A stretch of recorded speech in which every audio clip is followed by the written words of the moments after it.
धनं मत्ति पुतं मत्ति इति बालो विहयति अत्तहि अत्तनो नत्थि कुतो पुतं कुतो धनं। या धम्मपदाचा अर्थ, हे मूर्ख माणसा, ज्याला तू आपला पुत्र पुत्र म्हणून समजत आहेस, हे मूर्ख माणसा, ज्याला तू माझे धन धन म्हणून समजत आहे, तुझं स्वतःच शरीर तुझं नाही तर कुठला पुत्र आणि कुठलं धन। मेरा मेरा क्या करता है पुत्र मेरा धन मेरा, काहे सोच कर दुख पाता रे जब शरीर तक नहीं तेरा। या तथागत बुद्धांच्या या धम्मपदाने आज या ठिकाणी आखाडी एकादशी आणि आखाडी एकादशीच्या निमित्तानं महाराष्ट्र आणि कर्नाटक या भागामधून जो वारकरी संप्रदाय आहे, जो वारकरी संप्रदाय पंढरपूरच्या दिशेनं निघत असतो, संत तुकाराम यांच्या अभंगामध्ये जाऊगे माये पंढरपुराशी आखाडी कार्तिके एकादशी, जेव्हा नव्हते चराचर तेव्हा वसविले पंढरपूर। डॉक्टर बाबासाहेब आंबेडकर यांनी 25 डिसेंबर 1954 ला मुंबई आणि पुणे या हायवेवर स्थित असलेल्या देहू या सह्याद्रीच्या पर्वतरांगाच्या कुशीमध्ये, सह्याद्री पर्वतरांगाच्या कुशीमध्ये असलेलं जे देहू रोड नावाचं ठिकाण आहे, जे संत श्रेष्ठ तुकोबाराय यांच्या गावापासून एकदम जवळ असलेलं देहू रोड, या ठिकाणी बोधिसत्व डॉक्टर बाबासाहेब आंबेडकर, डॉक्टर बाबासाहेब आंबेडकरांच्या सोबत माईसाहेब आंबेडकर आणि त्यावेळेचे कर्नाटक हुबळीचे जे 7 भिक्खू नागपूरच्या धम्मदीक्षा सोहळ्यामध्ये उपस्थित होते, त्या 7 भिक्षूंच्या पैकी कर्नाटक हुबळी येथील परमशांती भंते आणि शंकरराव खरात यांच्या उपस्थितीमध्ये डॉक्टर बाबासाहेब आंबेडकरांनी देहू रोडला 25 डिसेंबर 1954 ला प्रथमतः बुद्ध विहाराचे उद्घाटन आणि प्रथमताच बुद्धाच्या मूर्तीची प्रतिष्ठापना केली। डॉक्टर बाबासाहेब आंबेडकर हे ब्रह्मदेश येथील रंगून येथील 6व्या जी धम्म संगीती भरली होती, जी जागतिक धम्म संगीती, ज्या धम्म संगीतीमध्ये देश विदेशातील विद्वान भिक्खू आणि विद्वान विचारवंत तत्वज्ञ बौद्ध धम्माचे गाढे अभ्यासक ज्या 6व्या धम्म संगीतीमध्ये ब्रह्मदेश म्यानमार येथील धम्म संगीतीमध्ये उपस्थित होते, त्या धम्म संगीतीमध्ये डॉक्टर बाबासाहेब आंबेडकरांना बोधिसत्व ही पदवी बहाल झाली आणि तिथेच बाबासाहेबांना एक सफेद मूर्ती, डोळे उघडे असलेली एक पांढरी शुभ्र मूर्ती डॉक्टर बाबासाहेब आंबेडकरांना तिथे मिळाली। डॉक्टर बाबासाहेब आंबेडकरांनी काही दिवस मुंबईच्या राजगृहामध्ये ती ठेवलेली मूर्ती देहू रोडच्या त्या नवीन बुद्ध विहारामध्ये त्याची प्रतिष्ठापना केली। त्यावेळी डॉक्टर बाबासाहेब आंबेडकर असं म्हणतात, देहू रोडच्या भाषणाच्या संदर्भात डॉक्टर बाबासाहेब आंबेडकर असं म्हणतात की 1250 वर्षानंतर मला पहिल्यांदा बुद्ध मूर्ती प्रतिष्ठापना करण्याचा आणि बुद्ध विहाराच्या उद्घाटन करण्याचा 1250 वर्षानंतर मला पहिल्यांदा हा बहुमान प्राप्त झालेला आहे। डॉक्टर बाबासाहेब आंबेडकर त्याच देहू रोडच्या भाषणामध्ये म्हणतात, महाराष्ट्र एकेकाळी 100% बुद्धिस्ट होता आणि त्याची साक्ष म्हणजे या महाराष्ट्रातील सर्वाधिक असलेल्या बुद्ध लेण्या, आणि म्हणून आपण सर्वांना माहित आहे की या भारतामध्ये 2000 लेण्यांपेक्षा जास्त बौद्ध लेण्या, बौद्ध गुफा आहे, परंतु महाराष्ट्रामध्ये सर्वाधिक जास्त बुद्ध लेण्या आहे. आपण निष्कर्ष जर काढला, आणि बाबासाहेबांचं ते खरंही होतं की महाराष्ट्र 100% एकेकाळी बुद्धिस्ट होता, तर जिथे बुद्धाच्या जास्तीत जास्त लेण्या असेल, गुफा असेल, त्या ठिकाणी भिक्खू संघ हा अत्याधिक असू शकतो. नक्कीच ते खरंही आहे. म्हणून महाराष्ट्रामध्ये बुद्धाच्या ज्या लेण्या आहे आणि महाराष्ट्रामध्ये जे धम्म प्रचाराचे एक प्राचीन व्यापारी महामार्ग आपल्याला सर्वांना माहित आहे, जे व्यापारी महामार्गही होते आणि धम्म प्रचाराचे मार्गही होते. पहिला महामार्ग नाणेघाट, थलघाट आणि बोरघाट. हे महाराष्ट्रातील नाणेघाट, थलघाट आणि बोरघाट हे जे प्राचीन बौद्ध व्यापारी मार्ग आहे, या प्राचीन व्यापारी मार्गावरच तथागत बुद्धांच्या, या तीनही व्यापारी मार्गावर तथागत बुद्धांच्या सर्वाधिक सह्याद्री पर्वतीच्या संपूर्ण कुशीमध्ये सह्याद्री पहाड संपूर्ण कोरलेला आहे. त्या संपूर्ण सह्याद्री पहाडमध्ये बुद्धांच्या गुफा आहे. आपण जुन्नर पासून जर तो व्यापारी मार्ग पकडला तर एकट्या जुन्नरला लेण्याद्री लेणी सोडून त्या ठिकाणी 450 बौद्ध गुफा शिवनेरी किल्ल्यावर म्हणजे जुन्नर म्हणजे शिवनेरीला आहे. नाणेघाट या ठिकाणी सुद्धा बौद्ध लेण्या आहे. आपण नाणेघाटच्या बाजूला जर बघितलं तर हरिश्चंद्रगड किल्ला आहे. त्या हरिश्चंद्रगड किल्ल्यावर सुद्धा हरिश्चंद्र बुद्ध लेणी आहे, नाणेघाट बुद्ध लेणी आहे. आणि इकडे लोणावळ्याच्या परिसरामध्ये बघितलं तर या लोणावळ्यामध्ये कार्ला, भाजे, बेडसे, कोंडाणे किंवा कुडा सारख्या लेण्या आपल्याला या महाराष्ट्रामध्ये लोणावळा परिसरामध्ये दिसतात. किंवा मग अजिंठा वेरूळ असेल, किंवा मग पितळखोरा असेल, किंवा मुंबईची बुद्धिस्ट लेणी एलिफंटा असेल, किंवा जोगेश्वरी असेल, मंडपेश्वर असेल, किंवा मुंबईतील महाकाली, ह्या बौद्ध लेण्या आपल्याला दिसतात. म्हणून बाबासाहेबांचा जो निष्कर्ष होता की महाराष्ट्र 100% बुद्धिस्ट होता, त्याची साक्ष म्हणजे ह्या बौद्ध लेण्या आहे. महाराष्ट्राचं हे जे वैभव आहे, आपण प्रामुख्याने एक गोष्ट लक्षात घेतली पाहिजे की जिथे जिथे बुद्धांच्या लेण्या आहे तिथे तिथे छत्रपती शिवाजी महाराजांचे गड आणि किल्ले आहे. याचाच अर्थ की छत्रपती शिवाजी महाराज आणि छत्रपती संभाजी महाराज हे बौद्ध धम्माचे पुरस्कर्ते होते आणि त्यांनी या बौद्ध लेण्यांचं संरक्षण केलं.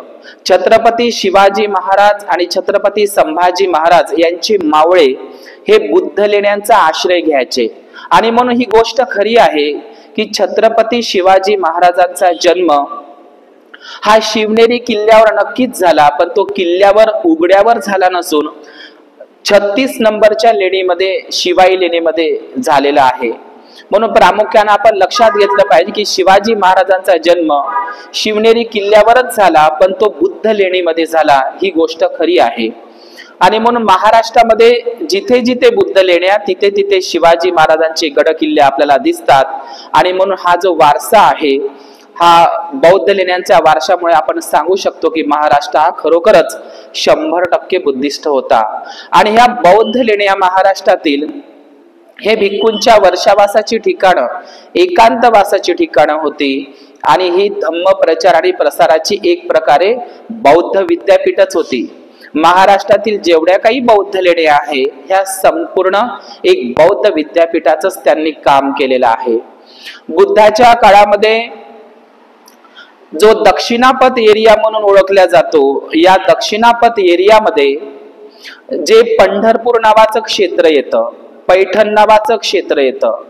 आपण त्रिपिटकातला ग्रंथ जर घेतला तर या त्रिपिटकाच्या ग्रंथामध्ये सुत्त निपात नावाचा एक भाग आहे. या सुत्त निपात नावाच्या भागामध्ये एक पारायण सुत्त आहे. या पारायण सुत्तामध्ये तथागत बुद्धांच्या काळामध्ये साकेत किंवा श्रावस्तीचा राजपुरोहित जो बावरी नावाचा जो संन्यासी परिव्राजक जो श्रावस्ती साकेतचा असतो, तो महाराष्ट्रामध्ये प्रतिष्ठान म्हणजे गोदावरी नदीच्या तीरावर म्हणजे दक्षिणापथ म्हणजे दक्षिण भारतामध्ये तो आपला एक आश्रम एक मठ उभा करतो आणि नंतर बावरी नावाचा भिक्खू आणि त्याचे 16 शिष्य पहिल्यांदा महाराष्ट्रामध्ये बौद्ध धम्माची बुद्धाकडून ते धम्म दीक्षा घेतात आणि पुनश्च ते महाराष्ट्रामध्ये दक्षिणापथ एरियामध्ये येतात आणि पुन्हा बावरी नावाचा अरहंत भिक्खू आणि त्यांचे 16 शिष्य संपूर्ण दक्षिण भारतामध्ये म्हणजे पूर्ण साऊथ इंडियामध्ये ते बुद्ध धम्माचा प्रचार प्रसार करतात. म्हणून बावरी नावाच्या भिक्खूंची जी भूमी आहे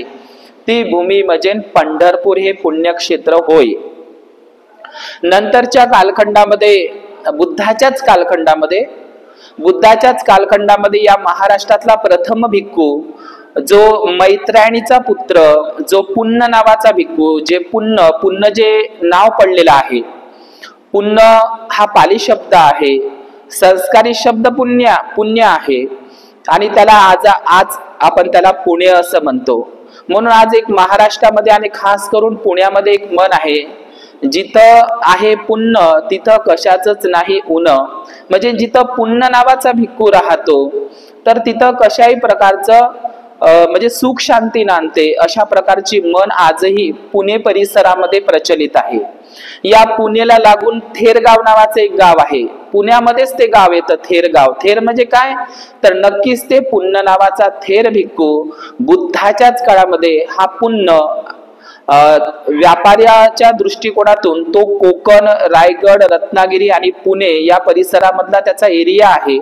म्हणजे सोपारा मुंबई पर्यंत ठाणे, पुणे, मुंबई, रायगड, रत्नागिरी या सुनापरांचा हा जो पुण्य नावाचा भिक्खू आहे तो व्यापाराच्या दृष्टिकोनातून श्रावस्तीला जातो, बुद्धाकडं प्रवज्जित होतो, उपसंपादित होतो आणि पुन्हा तथागत बुद्धांची अनुमती प्राप्त करून तो महाराष्ट्रामध्ये, संपूर्ण महाराष्ट्रामध्ये आणि खास करून पुणे आणि सुनापरांत एरियामध्ये बौद्ध धम्माचा प्रचार आणि प्रसार जो बुद्धाच्याच काळामध्ये पुण्य नावाच्या भिक्खूंनी केलेला आपल्याला दिसतो.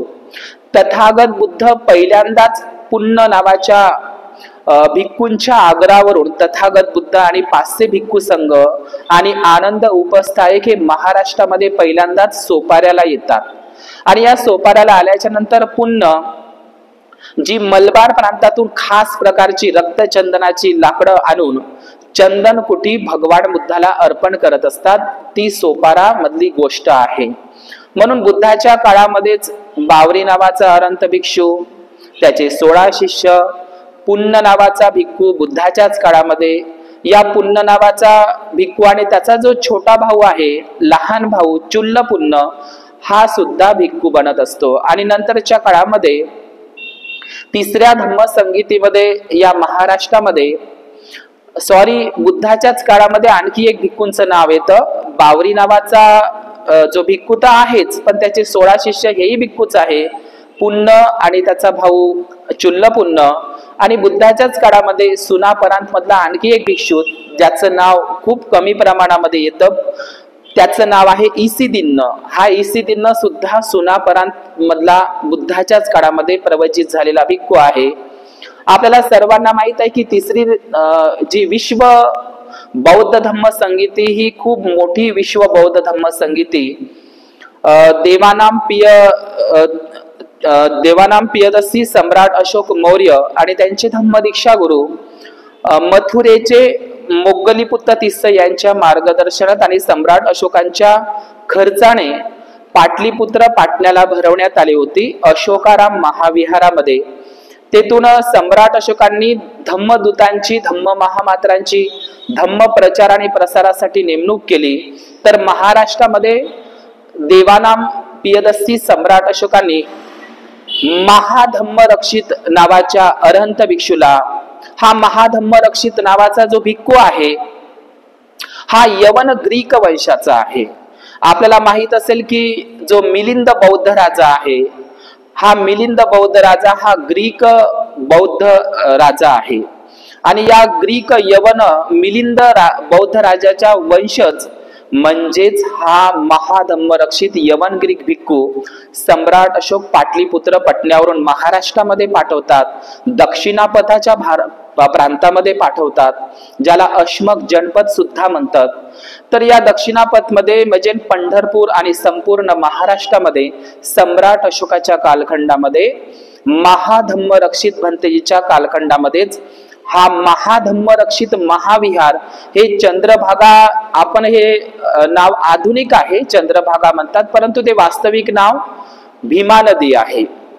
ही भीमा नदी भीमा कोरेगाव पासून जाऊन तर ती सन्नती कर्नाटक पर्यंत जात असते. आणि या भीमा नदी जेव्हा पंढरपूरला चंद्रकोरी प्रमाणे ती थोडे वळण घेते, म्हणून तिला जे चंद्रभागा म्हणतात. चंद्राच्या कोरासारखी ती भीमा नदीचा आकार घेते, म्हणून तिला चंद्रभागा म्हणतात. वास्तविक ती भीमा नदी आहे. आणि या भीमा नदीच्या तीरावर पंढरपूर हे पुण्यक्षेत्र आहे, त्याला पौंडरिक नगर सुद्धा म्हणतात. म्हणून सम्राट अशोकांनी काश्मीर हे धम्मनगर उभं केलं, किंवा नेपाळमध्ये देवपाटण नावाचं नगर उभं केलं. सम्राट अशोकांनी अनेक स्मार्ट सिट्या ज्याला म्हणतात, तर जिथे जिथे 84,000 महास्तूप तिथं तिथं महाधम्मनगर सम्राट अशोकाची तयार झाली. मुंबई शहराची जी निर्मिती केली आहे ती सम्राट अशोकांनीच केलेली आहे. मुंबईच्या जवळ सोपारा स्तूप आहे, तर जिथं जिथं सम्राट अशोकांनी 84,000 महास्तूप बांधले बुद्धांच्या अस्थीवर, तिथं तिथं महानगर धम्मनगर तयार झाले. आणि त्या 84,000 महानगरापैकीच एक महानगर म्हणजे पंढरपूर होय. म्हणून तुकोबारायाच्या ओळी आहे, जेव्हा नव्हते चराचर तेव्हा वसविले पंढरपूर.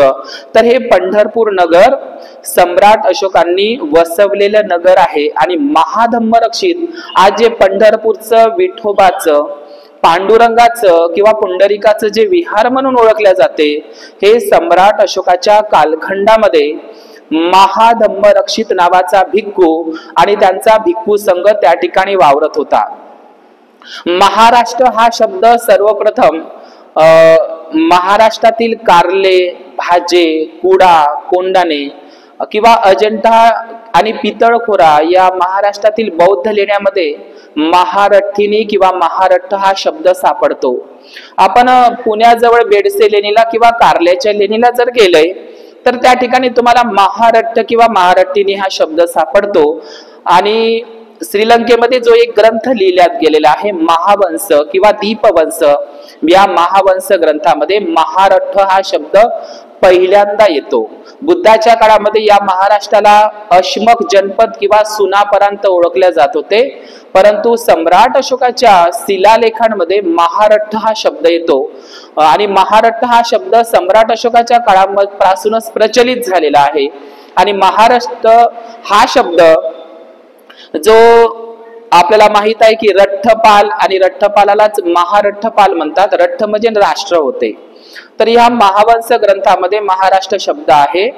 आणि या महावंश ग्रंथामधून एक उल्लेख आहे की सम्राट अशोकांनी ज्या महाधम्मरक्षित भंतेजीला ज्या महाराष्ट्रामध्ये पाठवलं, तर या महाधम्मरक्षित भंतेजी जेव्हा महाराष्ट्रामध्ये येतात, या पंढरपूरच्या या दक्षिणापथमध्ये या संपूर्ण महाराष्ट्रामध्ये येतात, तर महावंश ग्रंथामध्ये वर्णन आहे की जेव्हा महाधम्मरक्षित भंतेजी महाराष्ट्रामध्ये येतात, तर त्यावेळी एकाच वेळी 75,000 लोकांना ते बौद्ध धम्माची दीक्षा देतात, बौद्ध धम्माचे अनुयायी बनवतात. आणि या 75,000 बौद्ध धम्म अनुयायांमध्ये 14,000 एकाच वेळी 14,000 लोकांना भिक्खू सुद्धा बनवतात. म्हणजे महाधम्मरक्षित हे 75,000 लोकांना धम्मदीक्षाही देतात आणि 14,000 भिक्खू महाधम्मरक्षितांच्या वेळी म्हणजे सम्राट अशोकाच्या वेळी महाराष्ट्रामध्ये त्यांनी बौद्ध धम्माचा प्रचार आणि प्रसार केलेला आहे.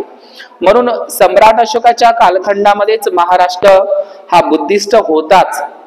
आणि बुद्धाच्या कालखंडापासूनच हे अश्मक जनपद हे सुनापरांतपात बौद्ध धम्माचा एक गड होता. आणि म्हणून महाराष्ट्रामध्ये खास करून जी वारकरी संप्रदाय परंपरा आहे, या वारकरी संप्रदाय परंपरेमध्ये 7 मोठे संत येतात. हे 7 मोठे संतांमध्ये वारकरी संप्रदायांमध्ये संत रविदास आणि संत कबीरही येतात. संत कबीरही हे वारकरी संप्रदायातल्या 5 वारकरी संतांमध्येच येतात. आपल्याला सर्वांना माहित आहे की डॉक्टर बाबासाहेब आंबेडकरांना बुद्धाच्या अगोदर त्यांचे वडील जे कबीरपंथी होते आणि संत कबीर आणि संत तुकोबाराय आणि संत नामदेवांच्या ज्या गाथा आहे आणि डॉक्टर बाबासाहेब आंबेडकरांचा जो संपूर्ण परिवार कबीरपंथी जरी असला तरी ते वारकरी पंथाला सुद्धा मानत होते। आणि डॉक्टर बाबासाहेब आंबेडकरांचे जे पत्नीचं ठिकाण आहे वनंदगाव, आता ते वनंदगावचे जे भिकूजी धुत्रे आहे किंवा रुक्मणी धुत्रे आहे, तर हे सुद्धा वारकरी पंथालाच मानणार होते। स्वतः रमाई आंबेडकरांच्या आईचं नाव रुक्मिणी आहे आणि तिच्या वडिलाचं नाव भिक्खू आहे। भिक्खू म्हणजे एक पाली शब्द आहे भिक्खू, भिक्खू हे पाली शब्द आहे आणि रुक्मिणी म्हणून रमाईच्या घरचं जे वातावरण होतं ते वारकरी संप्रदायाचं होतं आणि म्हणून रमाई सुद्धा बाबासाहेबाला नेहमी आग्रह करायची की मला पंढरपूरला घेऊन चला, कारण तिच्या घरातलं जे वातावरण होतं ते वारकरी संप्रदायाचं होतं आणि ते खरीच गोष्ट आहे वनंद गावामध्ये। म्हणून डॉक्टर बाबासाहेब आंबेडकर यांनी जे रमाईला जे पंढरपूरच्या संदर्भात आपल्याला माहीतच आहे की डॉक्टर बाबासाहेब आंबेडकरांचं बाबासाहेब 31 जानेवारीला पहिल्यांदा पंढरपूरला गेलेले आहे। डॉक्टर बाबासाहेब आंबेडकरांना पंढरपूरला संत चोखामेळा नावाचं जे वसतिगृह आहे, गाडगे बाबांनी आपल्या लोकप्रबोधनातून कीर्तनातून काही पैसे गोळा केले आणि डॉक्टर बाबासाहेब आंबेडकरांच्या पीपल्स एज्युकेशन सोसायटी या संस्थेला, डॉक्टर बाबासाहेब आंबेडकरांच्या या पीपल एज्युकेशन सोसायटी या संस्थेला गाडगे बाबांनी स्वतः 8 एकर जागा त्या पंढरपूरला संत चोखामेळा वसतिगृह हे दान केलेली आहे। आज ती संपूर्ण संत चोखामेळा जे बाबासाहेबांना दान केलेली जागा आहे ती पंढरपूरची जागा आज ब्राह्मण बडव्यांनी त्याच्यावर अतिक्रमण केलेलं आहे, याच्या कुणाकडेही लक्ष नाही।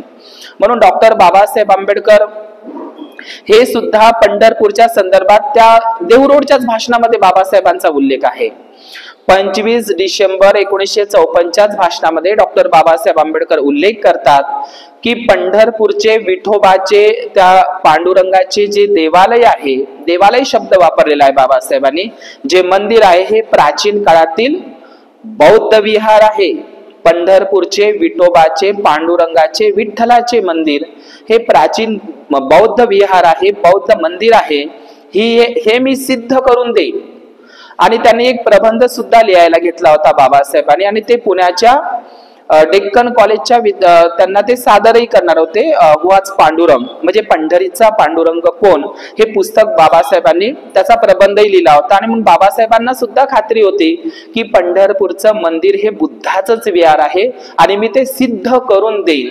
बाबासाहेबांच्या हे तर वचन आहेच, पण बाबासाहेबांच्या आधी ज्या संतांनी मी काही दाखले जरी वाचून या ठिकाणी सांगत आहोत की संत नामदेव आहे किंवा संत तुकोबाराय आहे किंवा मुक्ताई आहे किंवा संत निळोबाराय आहे किंवा निर्मळा आहे, कर्ममेळा आहे किंवा संत सोयराबाई आहे, जनाबाई आहे किंवा संत ज्ञानेश्वर आहे, संत निवृत्तीनाथ महाराज आहे की सोपान या सर्व साधू संतांनी किंवा संत जगनाजी महाराज यांचे सगळ्या अभंगाचं जर आपण निरूपण केलं, या अभंग गाथांवर थोडं लक्ष दिलं तर सगळ्याच वारकरी संप्रदायांनी पंढरपूरचा विठोबा हा बुद्धच आहे, त्याचे काही दाखले आहे। मी तो दाखला पहिल्यांदा या समोर वाचून दाखवतो आपल्याला। या ठिकाणी पहिला दाखला देणार आम्ही की पंढरपूरचा विठोबा हा कसा बुद्ध आहे। संत चोखामेळा यांचा दाखला आहे। अखंड समाधी होऊने ठेविले मन, गेले देह भान विसरोनी, विधी निषेध भेने न मोडे समाधी, तुटली उपाधी लिगाडाची म्हणजे तृष्णेची। पुढच्या वेळी खूप मस्त लिहिता संत चोखामेळा, चालता बोलता न मोडे समाधी, चालता बोलता न मोडे समाधी। आपल्याला माहित आहे की तथागत बुद्ध हे सती संप्रजान अवस्थेमध्ये चालायचे, त्यांची अवस्था ही सती संपजानो पजानाती। म्हणजे पुढची ओळ आहे संत चोखामेळांची, चालता बोलता न मोडे समाधी, मूळ अंतर शुद्धी कारणी। त्यांची चालता बोलता जे सती संप्रजान अवस्था होती, त्यांची जी समाधी होती, याचं कारण काय तर संत चोखामेळा सांगतात की त्यांचं अंतकरण हे आतून बाहेरून शुद्ध होतं, म्हणून त्यांची समाधी चालता बोलता होती। पुढची ओळ वापरतात संत चोखामेळा, चोखा मने ऐसा समाधी सोडा, जाणे तो विरळा जगा माझी. हा असा बुद्धाचा, हा तथागत बुद्धाचा असा हा समाधी सोहळा, जगा वेगळा समाधी सोहळा, जाणे तो विरळा, तो कोणालाही जाणता येत नाही, विरळाच त्याला जाणतो. असं अभंग क्रमांक 140 या गाथांमध्ये संत चोखामेळांचा म्हणजे बुद्धाच्या संदर्भातला हा अभंग आहे. आपल्याला सर्वांना माहित आहे की सुत्त निपातामध्ये जरासुत्त, विजयसुत्त आणि आपण परित्राण पाठामध्ये दैनंदिन जे सल्लसुत्त घेत असतो त्याच्यामध्ये तथागत बुद्धाने शरीराची म्हणजे नश्वरता, शरीर कसं दुर्गंधमय आहे ते अनित्यतेचा भाव जो जरासुत्त, विजयसुत्त आणि सल्लसुत्तामध्ये बुद्धाने दिला, तोच भाव बुद्धाचा अनित्यवादाचा सिद्धांत, शरीराची नश्वरता या संदर्भात संत चोखामेळाचा एक अभंग आहे. तो अभंगाची ओळ आहे अशी, जे जे दिसे ते ते नासे, जे जे दिसे ते ते नासे, असा तो अभंग आहे. मी पुढचा अभंग तुम्हाला या ठिकाणी वाचून दाखवतो. हा अभंग आहे संत चोखामेळा यांच्या ज्या पत्नी आहे संत सोयराबाई यांनी बुद्धाच्या संदर्भानं तो अभंग या ठिकाणी लिहिलेला आहे. नाही भेदाचे ते काम, पळोनी गेले क्रोध काम, देही असुनी तू विदेही. ते विठ्ठल हा शब्द, पांडुरंग हा शब्द, विठ्ठल पांडुरंग हा शब्द हिंदूंच्या 18 पुराणामध्ये, 4 वेदामध्ये, रामायण, महाभारत, भगवद्गीता, कुठल्याही हिंदू ब्राह्मणी साहित्यामध्ये विठ्ठल पांडुरंग शब्द सापडत नाही. विठ्ठल पांडुरंग हा शब्द संतांच्या, वारकरी संतांच्या संदर्भातला हा शब्द केवळ बुद्धाला प्रयोजन आहे. तर आपण संत सोयराबाईचा या ठिकाणी अभंग घेऊया. नाही भेदाचे ते काम, पळोनी गेले क्रोध काम, देही असुनी तू विदेही, सदा समाधीस्थ पाही. ती विठ्ठलाला, विठ्ठल बुद्धाला म्हणते सदा समाधीस्थ तू पाही.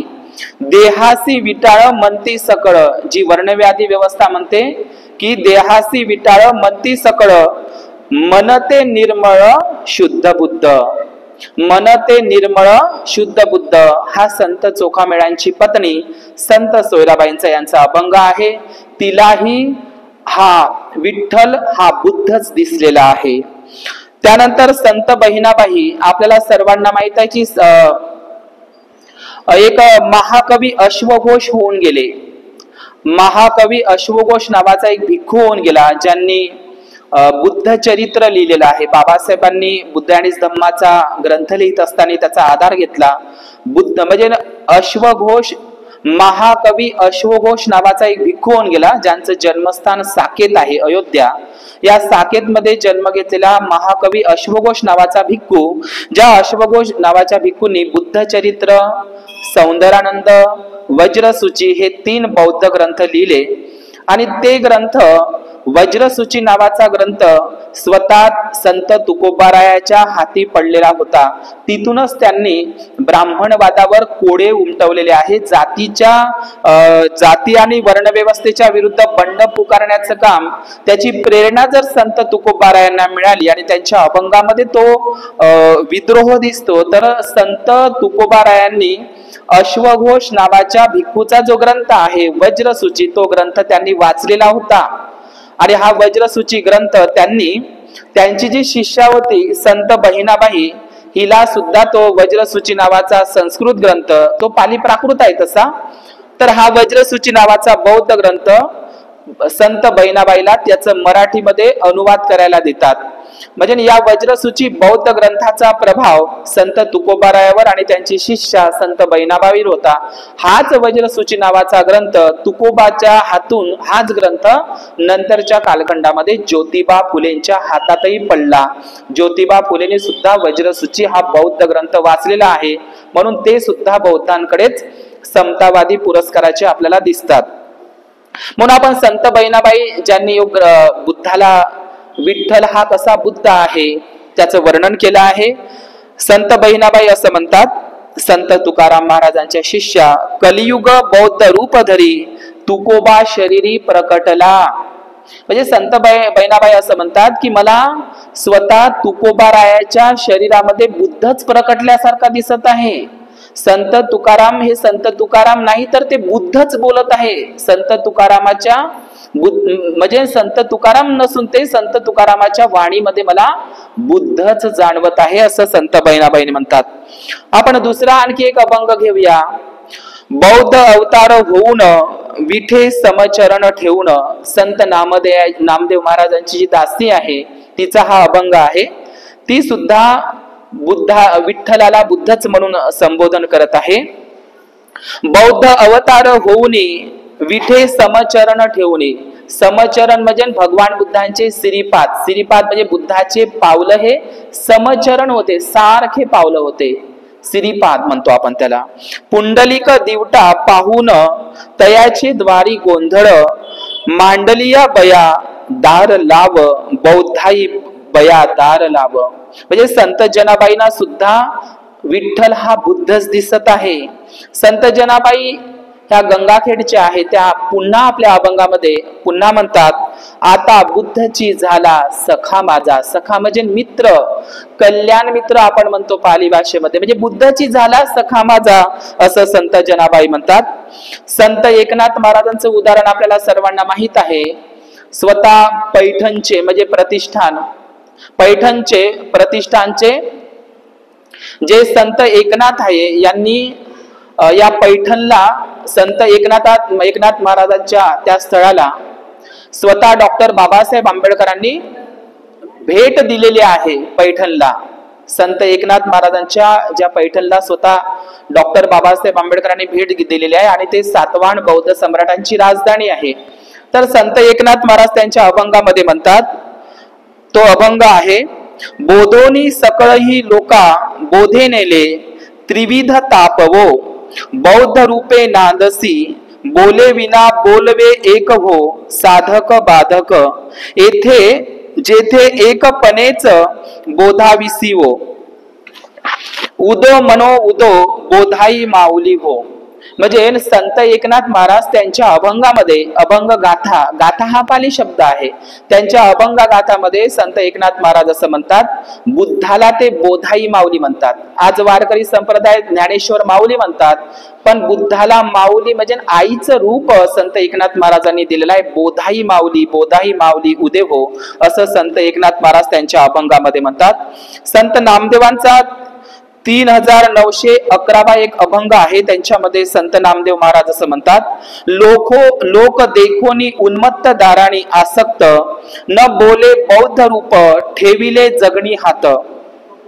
न बोले बौद्ध रूप ठेविले जगणी हात. म्हणजे जगणी म्हणजे काय, कमरेवर, मराठी शब्द आहे जगणी. न बोले बौद्ध रूप ठेविले जगणी हात, म्हणजे दोनही कमरेवर हात ठेवून बुद्धरूप बोलत आहे. पुढची ओळ खूप छान म्हणतात संत नामदेव महाराज, धर्म लोपला अधर्म जाहला हे तू न पाहासी. या जगामध्ये म्हणजे धर्म लोपला आहे, धर्म लोप पावलेला आहे आणि अधर्म वाढलेला आहे, हे तू न पाहासी.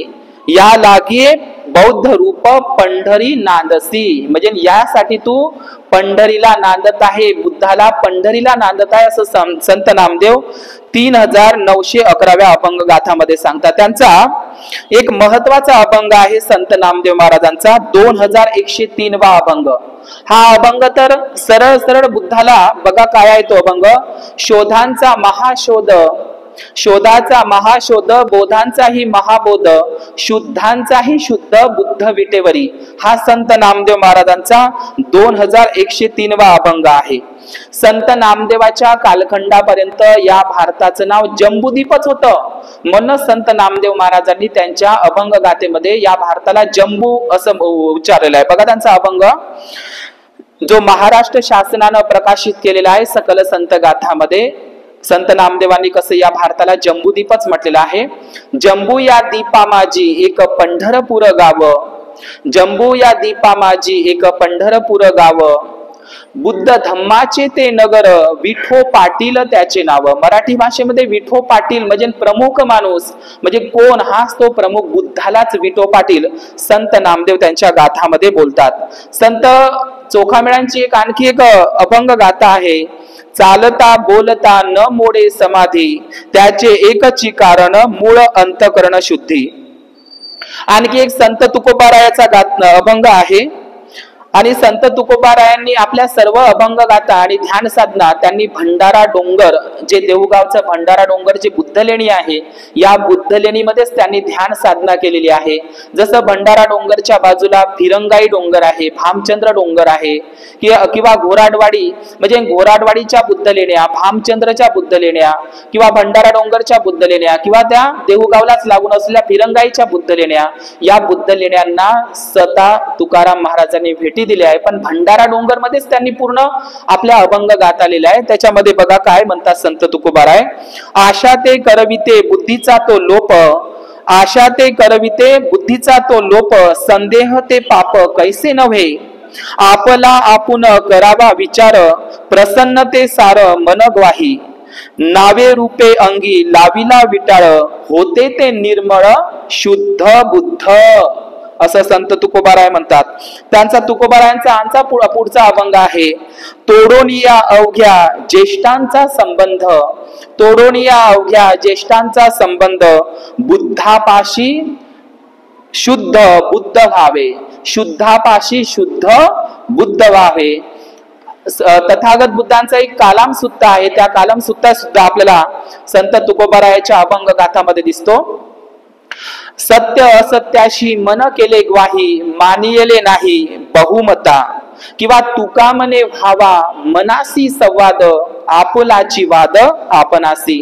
या तुकोबारायांच्या गाथांमध्ये तथागत बुद्धांचा स्वातंत्र्याचा जाहीरनामा, कालाम सुत्ताचा उपदेश आपल्याला स्पष्टपणे जाणवतो. आता आपण अभंग गाथा 1155, अभंग गाथा 1155 हा अभंग आहे संत नामदेवाचा. या संत नामदेवाच्या 1155 या अभंगामध्ये विठ्ठल हा कसा बुद्ध आहे ते आणखी ते सांगतात. बौद्ध श्री वसाचे घरी, त्यांचा अभंग आहे 1155 संत नामदेव. बौद्ध श्री वसाचे घरी जन्म सांभवीच्या उदरी, या ठिकाणी सांभवी म्हणजे शाक्यवी, शाक्यवी म्हणजे कोण, महामाया. बौद्ध श्री वसाचे घरी जन्म सांभवीच्या उदरी म्हणजे शाक्यवीच्या उदरी, राजकांतिया नगरी, राजकांती नगरी म्हणजे कोणती, कपिल वस्तू नगरी, निरंतरे रूपे तू राहिला, ध्यान मुद्रा मांडोनिया, ध्यान मुद्रा मांडोनिया, वस्त्र शस्त्र त्याजुनिया, वस्त्र म्हणजे कोणते, जे राजवस्त्र होते, जे सिद्धार्थ गौतमाचे जे राजवस्त्र होते आणि राज अलंकार होते. वस्त्र म्हणजे राजवस्त्र आणि शस्त्र म्हणजे रोहिणी नदीच्या पाण्यासाठी तू शस्त्र त्यागले, तू ग्रहत्याग केला, असं संत नामदेव म्हणतात. पुन्हा वाचतो. बौद्ध श्री वसाचे घरी जन्म सांभवीच्या उदरी, राजकांतिया नगरी, निरंतरे रूपे तू राहिला, ध्यान मुद्रा मांडोनिया, वस्त्र शस्त्र त्याजुनिया म्हणजे त्यागुनिया, राहिला परी निरंजनिया म्हणजे निरंजनी नदीच्या काठी बोधिवृक्षाखाली. आता तू रूप अमूर्त बुद्ध रूप पंढरी, अशी ती ओळ संत नामदेवांची आहे. नाचू कीर्तनाचे रंगीत ज्ञानदीप लावू जगी, पहिलं दक्षिणेचा वारा येथे देखिला समोरा, चला चला पंढरपुरा विठोबारायाच्या नगरा. तर हे सगळे अभंग आणि आपण महाराष्ट्रामध्ये एक प्रचलन आहे झाला महार पंढरीनाथ, म्हणजे पंढरीनाथ हा महार आहे हे आपल्याला सर्वांनाच माहित आहे. संत ज्ञानदेव आणि ज्ञानेश्वर माऊलीचं ज्ञानेश्वरी आहे किंवा जी भावार्थ दीपिका म्हणून ओळखली जाते. त्यांच्यामध्ये ज्ञानेश्वर महाराज काय म्हणतात, शुद्धे सत्वे विन, शुद्धे सत्वे विन शुद्ध बुद्ध मी जाले गे माये. म्हणजे संत ज्ञानेश्वर महाराज तर असं म्हणतात सरळ सरळ, शुद्ध बुद्ध मी जाले गे माये, मीच बुद्ध झालेला आहो, मीच बुद्ध आहो, मीच बुद्ध झालेला आहो, असं संत ज्ञानेश्वर त्यांच्या अभंगामध्ये सांगतात. त्यांचा पुढचा अभंग आहे ज्ञानेश्वर महाराजांचा. बुझो गेला पाहो गेला रे, तेथे दुस नावना तयासी जहाले रे, त्या ठकाठक मौन्या मौन पडिले रे, मन इंद्रिया लयो जाहला, अमित्य तेज ध्वनी उमटले रे, गगनापरती अक्षर दिसे रे, तेथे सहाशी शुद्ध बुद्ध परते रे. तर या ठिकाणी संत ज्ञानेश्वराचा सुद्धा हा अभंग आपल्याला दिसत आहे. संत ज्ञानेश्वरांच्या नंतर आणखी आपण संत नामदेवांचा अभंग घेऊया. बुद्ध अवतारी आम्ही झालो संत, वर्णावया मात आपण योगेश्वरू बुद्ध रूप. म्हणजे आमचा संतांचा जो जन्म झाला, वारकरी संतांचा जन्म झाला, या ठिकाणी जो महाराष्ट्रात आमचा संतांचा जन्म झाला ते बुद्धाचं वर्णन करण्यासाठीच झालेला आहे असं त्या ठिकाणी म्हणतात. आणि म्हणून संत नामदेवाचा आणखी एक अभंग आपण घेऊया. बुद्ध अवतार माझिया अदृष्टा, मौन मुखे निष्ठा धरियली, मध्ये झाले मौन देव बीज ध्यानी, बुद्ध ते मनोनी नाव रूपे. बौद्ध रूपे असता सिरीपती, जनासी दाखवून नानाची प्रचिती, वाढविली कीर्ती संतांची. तर अशा प्रकारे संत नामदेवानी बुद्धाच्या संदर्भात ह्या ओळी दाखविलेल्या आहे. आपण आणखी संत तुकोबारायची एक ओळ आहे. आपण 5 मिनिटांमध्ये हा पंढरपूरचा हा इतिहास इथे थांबूया. की संत तुकोबारायांची आणखी ओळ आहे. आपल्याला नेहमी तो प्रचलित अभंग आहे, प्रसिद्ध अभंग आहे. सुंदर ते ध्यान उभा विटेवरी, कर कटेवरी ठेवून या, काशाय म्हणजे काशे पितांबर, आवडे रूप निरंतर. म्हणजे सुंदर ते ध्यान उभा विटेवरी म्हणजे कोणतं ध्यान? हेच ते हे जे समाधीचं जे ध्यान आहे, बुद्धाचं ध्यान आहे, जे सुंदर असं ध्यान आहे. तर हे समाधी ध्यान आहे, सुंदर असं ध्यान. कासे पितांबर, कासे म्हणजे काय तर काशाय वस्त्र, पितांबर म्हणजे काय तर पीत पिवळे वस्त्र घातलेला हा बुद्ध, आणि ते आवडे म्हणजे काशाय वस्त्र, काशे पितांबर म्हणजे काशाय किंवा पिवळ्या वस्त्रामध्ये असलेला हा जो बुद्ध आहे तो त्याचं रूप हे सुंदर ध्यानामध्ये स्थित आहे असं संत तुकोबाराय त्यांच्या गाथामध्ये म्हणत असतात. आणि म्हणून असे अनेक अभंग आपल्याला दिसतात. आणि दुसरा एक अभंग आपण घेऊया आणि या ठिकाणी थांबूया. की संत तुकोबारायचा एक अभंग आहे. याची साठी करा अट्टहास, शेवटचा दिवस गोड व्हावया, आता निश्चिंतीने पावलो विसावा, कुंडलिया धावा तृष्णेची या. ज्याच्या धावा तृष्णा संपलेल्या आहे तो निश्चिंत होतो, तो निब्बाणाचं सुख अनुभवत असतो. तुका मने मुक्ती परिनिली नोविरी, आता दिवस चारी खेळी मिळी. म्हणजे तुका मने मुक्ती परिनिली नोवळी, आता दिवस चारी खेळी मिळी. म्हणजे याच्यासाठी करावा अट्टहास, शेवटचा दिवस गोड व्हावया. म्हणजेच काय तर मनुष्यानं नेहमी कुशल कर्म करावे, पुण्य कर्म करावे, आणि हाच अट्टहास म्हणजे कुशल कर्म करण्याचा छंद, पुण्य कर्म करण्याचा छंद आपण केला पाहिजे असं संत तुकोबाराय त्यांच्या अभंगामध्ये म्हणताना आपल्याला दिसतात. तसे अनेक अभंग संत तुकोबारायांनी या ठिकाणी सांगितलेले आहे. आणि दुसरा जो अभंग आपण संत तुकोबारायांचा आहे की देवाची ये द्वारी, देवाची म्हणजे या वाचेच्या वर्त आन पान सतीचा, येणारा श्वास आणि जाणाऱ्या श्वासावर अभ्यास करून तेने मुक्तिचारी साधेल्या. मुक्तीच्या 4 अवस्था सांगितल्या आहे. सोतापन्न, सकृतागामी आणि अनागामी या अरहंत अवस्था प्राप्त कराव्या हे या ठिकाणी सांगितलेले आहे. संत नामदेवांचा आणखी एक अभंग आहे. काय केले हो श्रीपती, येथे बौद्ध जन दिसते. म्हणजे संत नामदेव महाराजांना पंढरपूरला बौद्ध जन दिसतात. सोपान महाराजांचा आणखी एक अभंग आहे. सोपान मने गुरुचा उपदेश शुद्ध, तरीच वासना प्रबुद्ध तयानरा. तर हा संत सोपानांचा अभंग आहे.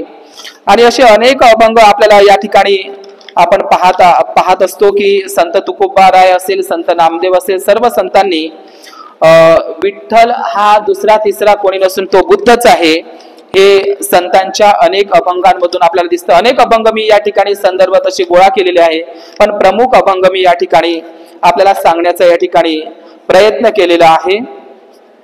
तर डॉक्टर बाबासाहेब आंबेडकरांनी सुद्धा त्यांच्यावर सुद्धा संत अभंग गाथेंचा परिणाम होता.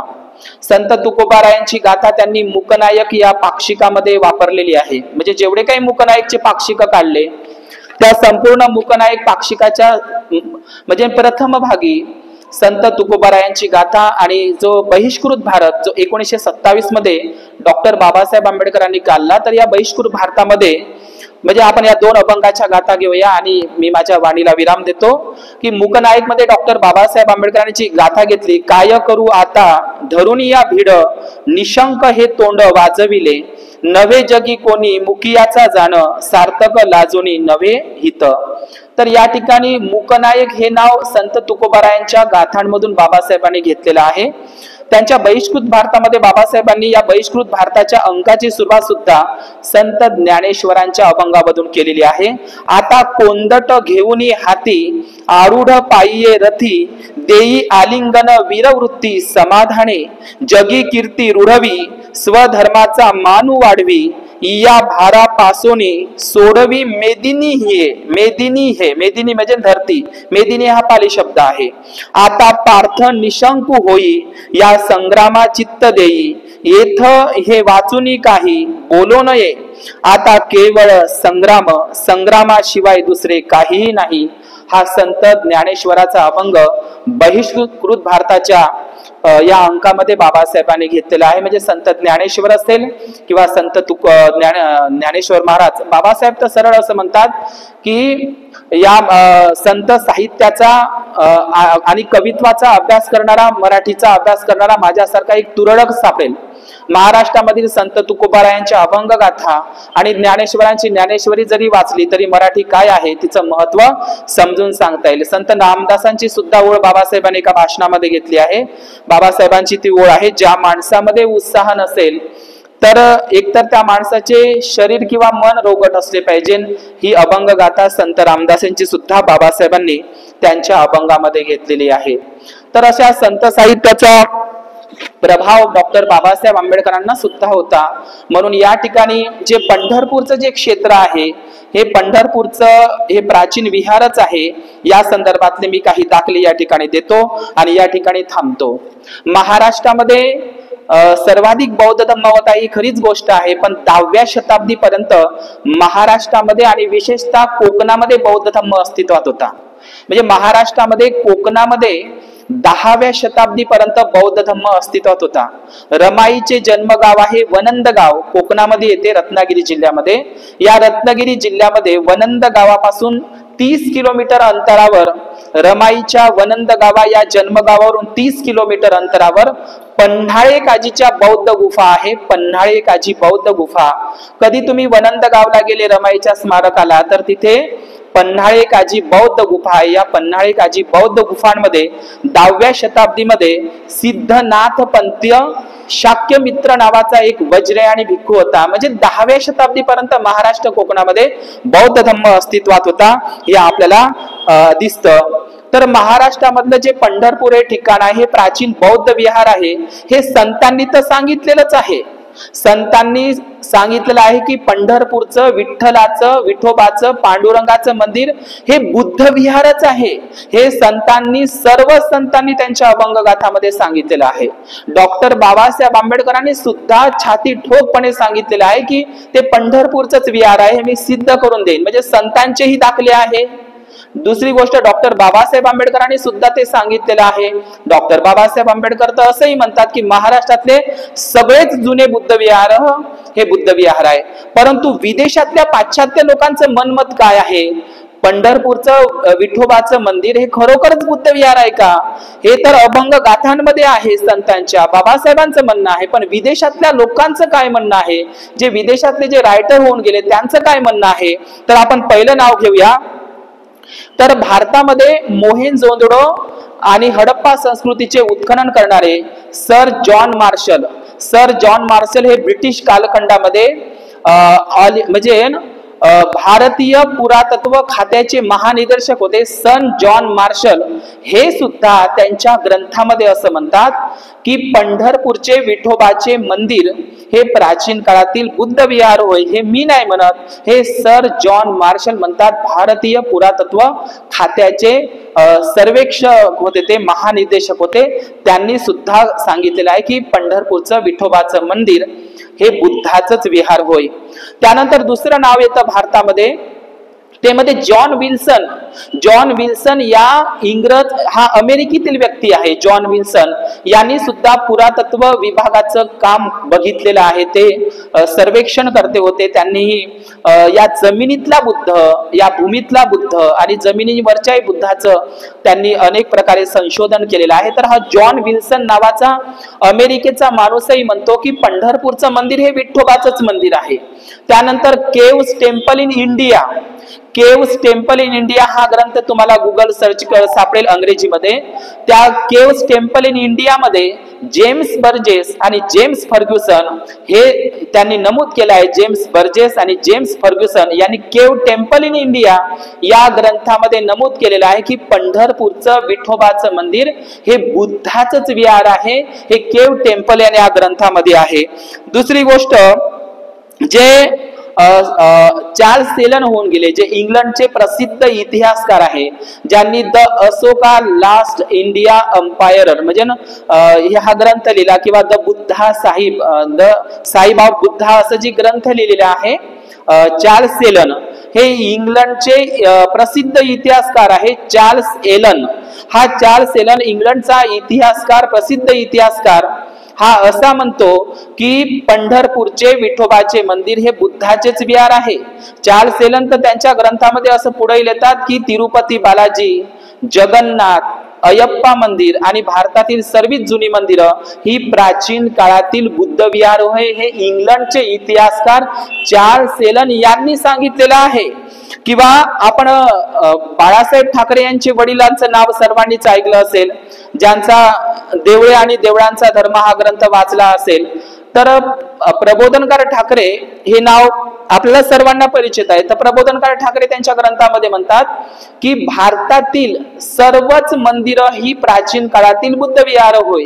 म्हणजे प्रबोधनकार ठाकरे सुद्धा म्हणतात की भारतातील सर्वच जुनी मंदिरं, म्हणजे जुनी म्हणजे प्रसिद्ध मंदिरं आपल्याला दिसतात ते पंढरपूरचं आहे. तर प्रबोधनकार ठाकरे सुद्धा म्हणतात की भारतातील सर्वच जुनी प्रसिद्ध मंदिरं हे प्राचीन काळातील बौद्ध विहार आहे. त्यानंतर दी sages of India, Swami Vivekananda हे दी सेजेस ऑफ इंडिया या ग्रंथामध्ये म्हणतात की जगन्नाथ मंदिर हे प्राचीन बुद्ध विहार आहे.